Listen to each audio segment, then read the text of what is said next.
అందరికీ నమస్తే, welcome to TR TV. నేను మీ తిరుపతి. తెలంగాణ మాజీ ముఖ్యమంత్రి బీఆర్ఎస్ పార్టీ అధినేత కల్వకుంట్ల చంద్రశేఖరరావు గారి బిడ్డ ఎమ్మెల్సీ కల్వకుంట్ల కవిత కేసీఆర్ గారికి ఒక సంచలనమైనటువంటి లేఖ రాసినటువంటి పరిస్థితి. ఆ లేఖ కాస్త ఇప్పుడు సోషల్ మీడియాలో వైరల్ గా మారినటువంటి సిచ్యువేషన్. దాదాపు ఈ లేఖ 20 రోజుల క్రితం కవిత గారు వాళ్ళ సొంత తండ్రి కేసీఆర్ గారికి రాసేటటువంటి కార్యక్రమం చేశారు. దీంట్లో నెగిటివ్స్ పాజిటివ్స్ రెండు కూడా ఈ లేఖలో ఉన్నటువంటి పరిస్థితి. వాస్తవానికి కవిత బీఆర్ఎస్ పార్టీలోనే ఉన్నారు. బీఆర్ఎస్ పార్టీలో చాలా యాక్టివ్గా ఉన్నారు.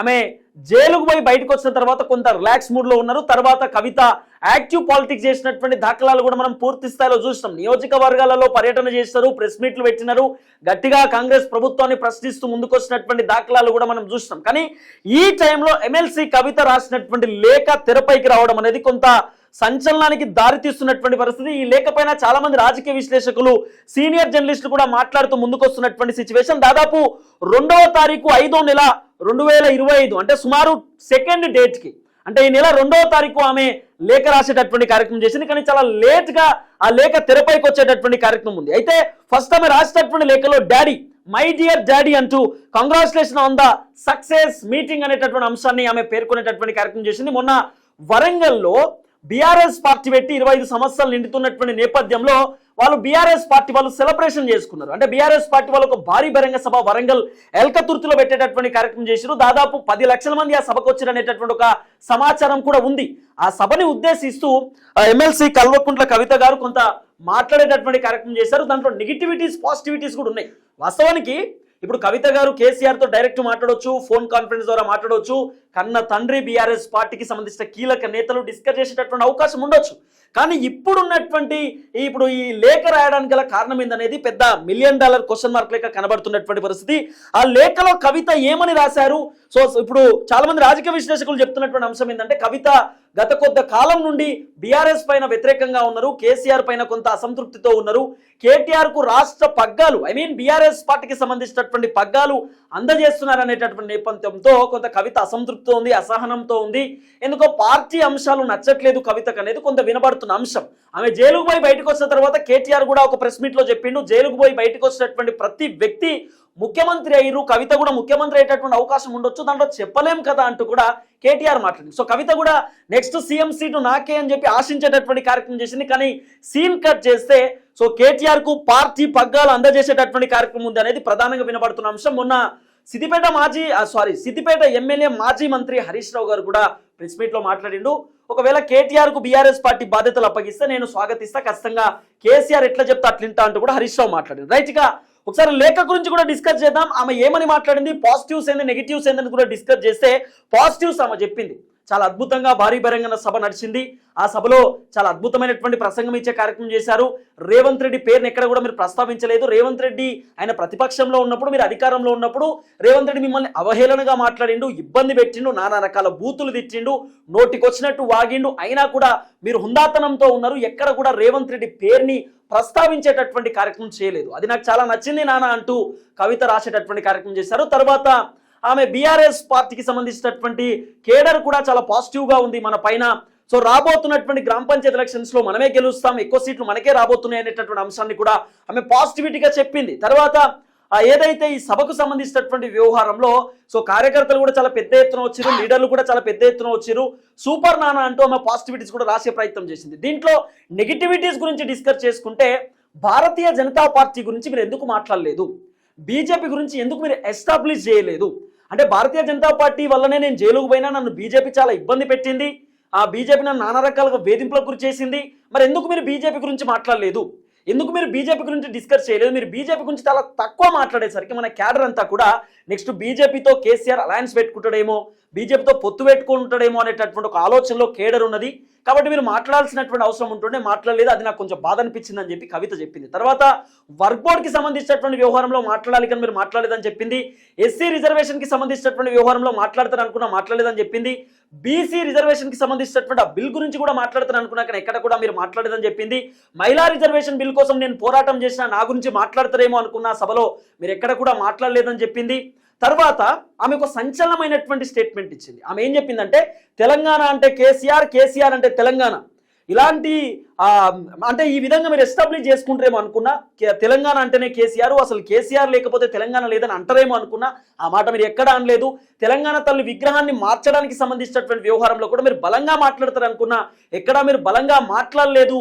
ఇవి కొన్ని నెగిటివిటీస్ ఉన్నాయి నాన్న, నాకు నచ్చలేదంటూ కూడా నెగిటివిటీస్ని రాసే ప్రయత్నం చేసింది. తర్వాత కేడర్ కూడా ఇబ్బంది పడతా ఉన్నారు. రాబోతున్న గ్రామ పంచాయతీ ఎలక్షన్స్ లో ఎలిగేషన్స్ ఉన్నటువంటి వ్యక్తులకే మళ్ళీ టికెట్లు ఇచ్చేటటువంటి కార్యక్రమం చేస్తా ఉన్నారు, బీఫామ్ అందజేసే కార్యక్రమం చేస్తా ఉన్నారు. ఇది కరెక్ట్ కాదు. మనం జరిగినటువంటి మొన్న అసెంబ్లీ ఎన్నికలలో కూడా ఇదే రకమైనటువంటి వ్యవహారం నడిచింది. ఈ గ్రామ పంచాయతీ ఎలక్షన్స్ లో సర్పంచ్లు చాలా ధీమాగా ఉన్నారు, కానీ ఎంపీటీసీలు జెడ్పీటీసీలు ఇబ్బంది పడతా ఉన్నారు. అరే ఈ ఎలిగేషన్స్ ఉన్నటువంటి వ్యక్తులకి ఇబ్బంది అవుతుంది కదా అని చెప్పి కేడర్ కూడా చెప్తా ఉన్నారు.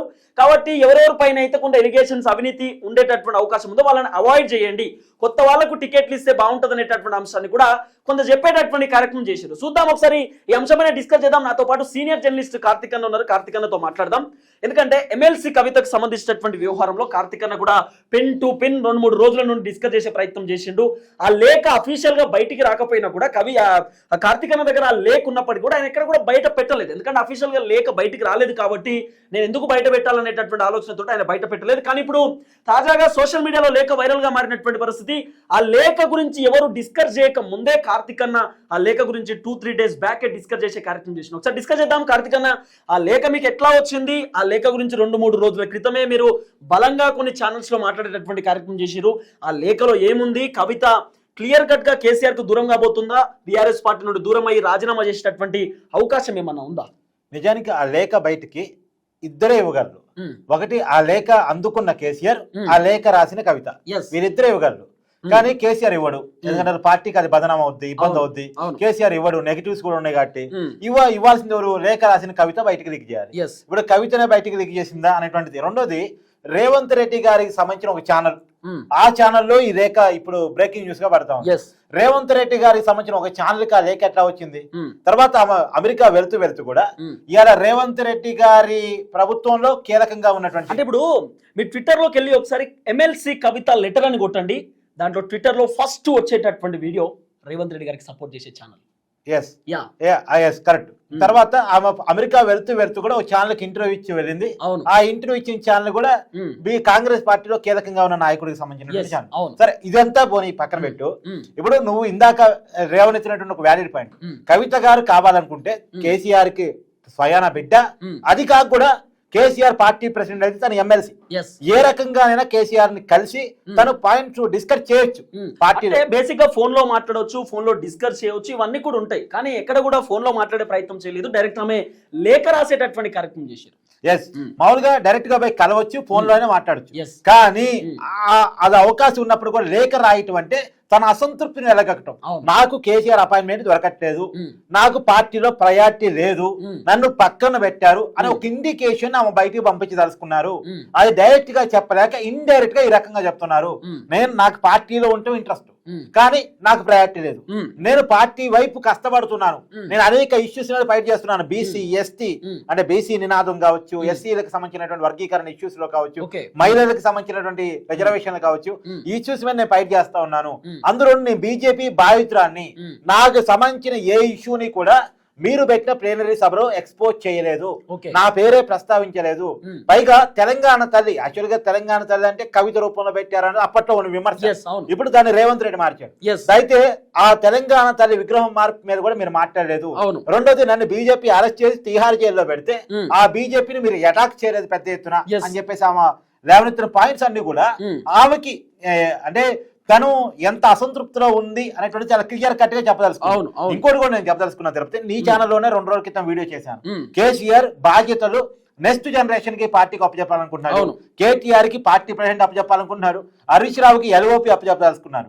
అయితే కేటీఆర్ కి హరీష్ రావుకి మధ్య సయోధ్య కుదిరింది, వీరిద్దరికి చెరువు ఒక పదవి అప్పచెప్పడానికి కేసీఆర్ డిసైడ్ అయ్యారు. మరి నా పరిస్థితి ఏందని కవిత అడగదలుచుకున్నాను. చాలా క్లియర్ గా వాళ్ళిద్దరికి కీలకమైన పదవులు ఇచ్చినాం, నా పరిస్థితి ఏంది అని కవిత అడగదలుచుకున్నారు. అయితే కవిత ఈ లేఖలో రాసినటువంటి ఒక క్లియర్ కట్ అంశం మన దగ్గరకు వచ్చింది.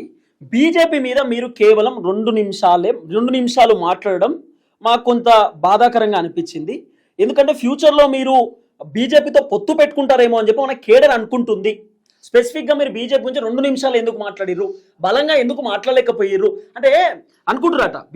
బీఆర్ఎస్ కేడర్ అనుకుంటున్నారట, ఒకవేళ ఇప్పుడు బీజేపీ గురించి కేసీఆర్ మాట్లాడకపోతే కాంగ్రెస్ పైన వ్యతిరేకత వచ్చినప్పుడు ఇప్పుడు నెక్స్ట్ బీజేపీ ఆల్టర్నేట్ అనుకుంటారు కదా జనాలు. మరి ఎందుకు మీరు ఇట్లా మాట్లాడలేదని చెప్పి కవిత ఒక వ్యాలిడ్ పాయింట్ లేవనైతే ప్రయత్నం చేసి, ఇంకోటి కూడా సార్ అది వ్యాలిడ్ పాయింట్, తను బీజేపీ భావితురాలుగా ఉన్నాను అనుకుంటుంది కాబట్టి తను మాట్లాడారు. ఇంకో పాయింట్ కూడా ఇప్పుడే ఎందుకు మాట్లాడారు, చాలా వ్యాలిడ్ పాయింట్. కాంగ్రెస్ మీద తీవ్రమైన వ్యతిరేకత వస్తుంది, బీఆర్ఎస్ కు పాజిటివ్ మీద వస్తుంది. మన వరంగల్ సభలో కొంత బీఆర్ఎస్ క్యాడర్ లో ఉత్తేజం వచ్చింది. ఈ టైంలో మాట్లాడకపోతే, ఈ టైంలో తను కేసీఆర్ తో బార్గెనింగ్ చేసుకోకపోతే, తను పిలిచి బార్గెనింగ్ చేసుకోవాలంటే తను ఉన్నాను అన్న విషయాన్ని తెలంగాణ సమాజం ద్వారా కేసీఆర్ తెలియాలి. అందుకని తను ఈ టైంలో తిరుగుబాటు కొంత, మీరు నన్ను గుర్తించారా ఓకే, లేదు నేను వేరే కుంపలు పెట్టుకోవడానికి రెడీగా ఉన్నాను ఒక సంకేతం ఇండైరెక్ట్ గా పంపుతున్నారు. నిజానికి ఆమె తెలంగాణ టీఆర్ఎస్ నుంచి పెరిగిన ఆమె కాదు, ఇప్పుడు బీఆర్ఎస్ అప్పటి టీఆర్ఎస్ నుంచి పెరిగిన ఆమె కాదు. ఆమె తెలంగాణ జాగృతి అని ఒక ఆర్గనైజేషన్ పెట్టుకొని తెలంగాణ ఉద్యమంలో సపరేట్ గా ఉండి ఆమె ఇయ్యాల అప్పటి టీఆర్ఎస్ లో జాయిన్ 2014 తెలంగాణ వచ్చాక అప్పుడు వాళ్ళు నిజామాబాద్ ఎంపీగా పోటీ చేసి గెలిచారు. తర్వాత 2019 ఎన్నికలు ఓడిపోయారు. తర్వాత ఎమ్మెల్సీ తీసుకున్నారు. అయితే ఇప్పుడు పార్టీలో తనకి ఆ ఎమ్మెల్సీ మాత్రమే తనకు ప్రయారిటీ ఏంటి, పార్టీలో కీలకమైన పోస్టింగ్ విషయంలో, తర్వాత ఎమ్మెల్యేల ఎంపిక విషయంలో కావచ్చు, రేపు లోకల్ బాడీల్లో నా ప్రయారిటీస్ ఏంటి, నాకున్నటువంటి విషయాల్లో నన్ను కన్సిడర్ చేస్తారా చేయరా అనేటువంటిది ఆమె అడగలుసుకుంది. పార్టీలో తనకున్న ప్రయారిటీని తేల్చమని అడుగుతుంది. ఆస్తుల్లో ప్రయారిటీని, పార్టీలో ప్రయారిటీని ఆమె అడుగుతున్నట్టు మనకు తెలుస్తున్న విషయం. అయితే కేసీఆర్ క్లియర్ గా కేటీఆర్ కి ఇస్తున్న ఇంపార్టెన్స్, తర్వాత హరీష్ రావుకి ఇస్తున్న ఇంపార్టెన్స్, వీళ్ళిద్దరిని జోడెట్లుగా పెట్టి బీఆర్ఎస్ పార్టీని అధికారం తీసుకురావాలని కోరుకుంటున్నారు. కాబట్టి వాళ్ళిద్దరిని ముందు పెడితే నా పరిస్థితి ఏంటి, నాకేంటి ఇంపార్టెన్స్, ఆస్తుల్లో నాకేంటి, జైలుకు పోయి వచ్చిన ఇబ్బందులు పడ్డ అందరు ఎలిగేషన్స్ పెడతా ఉంటే విభరించిన అసలు ఏంది అనేటటువంటి ఒక అంశం ఉంటుంది. ఇంకొక విషయం కూడా, మనం గతంలో జైలు నుంచి కూడా కవితకు ఒక లెటర్ రాశారు అనేటువంటి విషయాన్ని మనం చర్చించాం. యాక్చువల్ గా కవిత అరెస్ట్ అయిన టైంలో కేసీఆర్ కనీసం తీహార్ జైలుపై ఎప్పుడు పరామర్శించలేదు. ఒక కేటీఆర్ హరీష్ రావు మాత్రం వెళ్ళి పరామర్శించే ప్రయత్నం చేశారు. అక్కడ కూడా హరీష్ రావు ఎక్కువ ఓన్ చేసుకుంటున్నాడే అనే దాంట్లో కేటీఆర్ కూడా పై పరామర్శించడం, నేను కూడా కవితకి అండగానే ఉన్నాను అని చెప్పే ప్రయత్నం చేయడం. ఆఖరికి కేసీఆర్ వాళ్ళ సతీమణి కవిత వాళ్ళ అమ్మ శోభమ్మ కూడా పోయేటటువంటి కార్యక్రమం చేసింది. కానీ కేసీఆర్ ఎక్కడ పోలేదు. అవును. రెండోది, కవిత అరెస్ట్ అయినప్పుడు పార్లమెంట్ ఎన్నికలు వచ్చినప్పుడు కవిత అరెస్ట్ అయిన విషయాన్ని ఎక్కువగా ప్రస్తావించడానికి బీఆర్ఎస్ ఇంట్రెస్ట్ పైగా కవిత అరెస్ట్ అయినప్పుడు పెద్ద ఎత్తున నిరసన కార్యక్రమాలు చేయరా, కేసీఆర్ వచ్చి స్టేట్మెంట్ ఇవ్వరా, ఎక్కడో మీడియా అడిగిన దానికి సమాధానంగా చెప్పారు తప్ప కేసీఆర్. ఈ లేఖ చూస్తూ ఉంటే ఇండికేషన్స్ ఏమొస్తున్నాయి అంటే కవిత రేపటి రోజు ఏమన్నా పార్టీకి దూరమై వేరే పార్టీ ఏమన్నా పెట్టే అవకాశం ఉండొచ్చా? ఈ ఇండికేషన్స్ చాలా క్లియర్ గా తన అసంతృప్తిని చెప్తోంది. తను క్లియర్ గా వేరే ఆర్గనైజేషన్ పెట్టుకున్నాను, పార్టీ కావచ్చు, వేరే పార్టీ వెళ్ళటం కావచ్చు, తనకు సపరేట్ ఎజెండా ఉంది, కావాలంటే నేను రెడీగా ఉన్నాను పెట్టుకోవడానికి అని చెప్పదలుచుకుంది. రెండోది, బీఆర్ఎస్ ఎదుగుతున్న క్రమంలో ఇప్పుడు మాత్రమే తను ప్రశ్నించాలి, ఇప్పుడు ప్రశ్నిస్తేనే నన్ను పిలిచి మాట్లాడతారు, ఇప్పుడు కాకపోతే ఇంకెప్పుడు అని చెప్పేసి కవిత అనుకుంటుంది. సరైన టైంలో బీఆర్ఎస్ కి హైక్ వస్తుంది అనుకున్న టైంలో కవిత బయటకు వచ్చి మాట్లాడడం స్టార్ట్ అయింది. ఇప్పుడు కేసీఆర్ ని రేవంత్ రెడ్డి తిట్టాడు అనుకో, కాంగ్రెస్ వాళ్ళు అంత తిడతారుగా అనుకుంటారు. బీజేపీ వాళ్ళు ఏమన్నా అన్నారు అనుకో, బీజేపీ వాళ్ళు కదా బీఆర్ఎస్ అంతే అంటారు. ఇప్పుడు కవిత డైరెక్ట్ గా వచ్చి కేసీఆర్ టార్గెట్ చేస్తే కవితకి ఎంత ప్రయోజనం అన్నది పక్కన పెడితే కేసీఆర్ చాలా ఇబ్బంది, కేటీఆర్ లైఫ్ కి, కేటీఆర్ ఫ్యూచర్ కి చాలా ఇబ్బంది.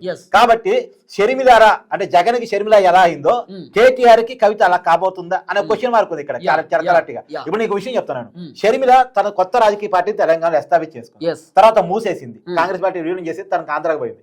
తను కొత్త పార్టీ పెట్టుకోవటం లేదు, ఆంధ్ర రాజకీయాల్లో పోవటం జగన్మోహన్ రెడ్డికి అక్కడ ఇబ్బంది కలిగించింది, కేసీఆర్ కి ఇబ్బంది ఇక్కడ కలిగింది. అంటే షర్మిలాకి ఏం బెనిఫిట్ రాలా, కానీ దెబ్బతీయ కలిగింది ఇద్దరిని, ఇక్కడ కేసీఆర్ ని అక్కడ జగన్మోహన్ రెడ్డి దెబ్బతీయ కలిగింది. ఇప్పుడు కవిత కొత్త పార్టీ పెట్టుకుంటే ఇప్పుడు కొత్త పార్టీకి అవకాశం ఉందా, కవిత కొత్త పార్టీ పెట్టుకుంటే ఎన్ని సీట్లు వస్తాయి, ఇది కాదు.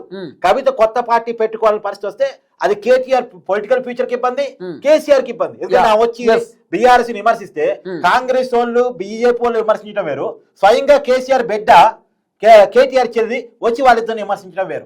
కాబట్టి ఆ రకంగా కవిత ఇబ్బందిగా ఫీల్ అవుతారు. కాబట్టి కవితతో బార్గెనింగ్ చేసుకోవాల్సిన తప్పనిసరి పరిస్థితుల్లో బీఆర్ఎస్ పార్టీ అధిష్టానం పడుతుందని ఒక తెలివిగా ఆలోచించి కవిత తిరుగుబాటు చేస్తున్నారని అనుకుంటున్నాను. Thank you so much Karthik అన్న. సో ఇండికేషన్స్ అయితే ఇప్పుడు కార్తిక్ అన్న లాంటి అనాలిసిస్ చేసేటటువంటి వాళ్ళు మాత్రం చాలా క్లియర్ గా చెప్తున్నారు. చెప్పలేము, రేపు వేరే కుంపటి పెట్టుకున్నా కూడా మనం ఆలోచించేటటువంటి ఆశ్చర్యపోవాల్సినటువంటి అవసరం ఏం లేదు. ఎందుకంటే అసంతృప్తి ఉన్న ఆమె స్టార్టింగ్ నుండి కొంత వ్యతిరేకంగా ఉన్నారు బీఆర్ఎస్ పార్టీకి. ఇప్పుడు బీఆర్ఎస్ కి ఫేవర్ వస్తున్న ఈ టైంలో ఆమె లేఖ విడుదల కావడం అనేది కొంత సంచలనానికి దారి తీస్తా ఉంది. ఇంకోటి ఏంటంటే ఈ లేఖ మళ్ళీ అందరూ డిస్కస్ చేసుకుంటలేరు, అందరి దగ్గరికి ఈ లేఖ సంచలనంగా రాలే. ఇప్పుడు చాలా శాటిలైట్ ఛానల్స్ ఉన్నాయి. ఇప్పుడు మనం కవిత లెటర్ అని మీరు కొడితే ట్విట్టర్ లో చాలా శాటిలైట్ ఛానల్స్ ఈ లేఖ రావాలి. పెద్ద ఛానల్స్ టీవీ నేను ఉంది, వాళ్ళకి ముందు యాలేదు. అవును, తర్వాత టీవీ5, ఏబిఎన్, తర్వాత రేవంత్ రెడ్డి ఫేవర్ ఉండి మీడియాకు పోవడం అనేది కొంత సంచలనానికి దారి తీస్తా ఉంది. సరే ఏది ఏమైనా మనకు తెలియదు, ఎక్కువ మనం మాట్లాడవద్దు, కానీ ఒక చర్చ అయితే నడుస్తుంది. చూద్దాం ఏం జరగబోతుందో.